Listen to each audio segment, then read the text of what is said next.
শেখ হাসিনাকে দেশে ফিরিয়ে আনার দাবিতে গোপালগঞ্জে ঢাকা খুলনা মহাসড়ক অবরোধের সময় সেনাবাহিনীর সাথে আওয়ামী লীগ কর্মীদের সংঘর্ষ হয়েছে। এতে 4 সেনা সদস্য সহ 15 জন আহত হয়েছে। প্রত্যক্ষদর্শীরা জানান, শনিবার বিকেলে সদর উপজেলার গোপীনাথপুরে রাস্তা অবরোধ করে আওয়ামী লীগ নেতাকর্মীরা। সেনাবাহিনী তাদের সরে যেতে বললে বিক্ষুব্ধরা ইট পাটকেল ছুঁড়তে থাকে। তাদের ছত্রভঙ্গ করতে সেনা সদস্যরা লাঠিচার্জ করলে স্থানীয়রা সামরিক যানবাহন ভাঙচুর ও অস্ত্র লুট করে গাড়িতে আগুন ধরিয়ে দেয়। পরিস্থিতি নিয়ন্ত্রণে আনার জন্য সেনাবাহিনীর টহল দল 4 রাউন্ড গুলি ছোড়ে। স্থানীয়দের দাবি, গুলিতে অন্তত 3 জন আহত হয়েছেন। বর্তমানে ঘটনাস্থলে অতিরিক্ত সেনা মোতায়েন করা হয়েছে। এ সময় চ্যানেল 24 ও মাছরাঙা টেলিভিশনের সাংবাদিককে মারধর করে বিক্ষুব্ধ আওয়ামী লীগ কর্মীরা।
সৃষ্টি করতে চাই না, আমরা উন্নয়নশীল চক্রবহন এবং আন্তর্জাতিক চক্রবহন ইত্যাদি খাবার অস্ত্রগুলো দেখা যায় পরবর্তী আসে।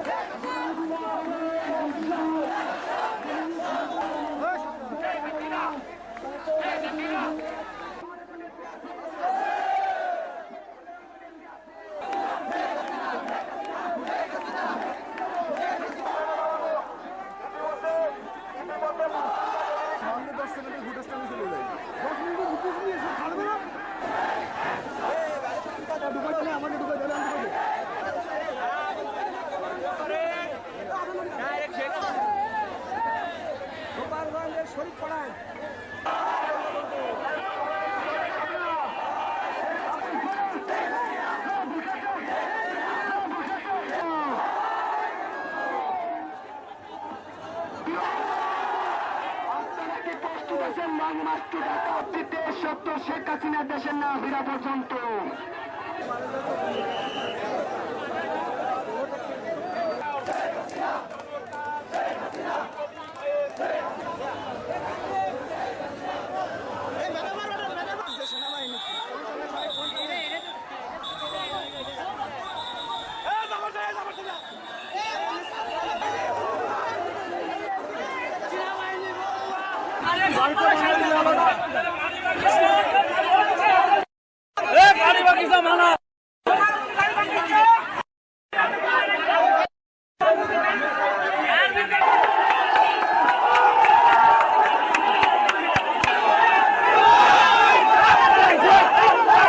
স্বাভাবিক না ভাইয়া, পুরো আগুন ধরাই দিচ্ছে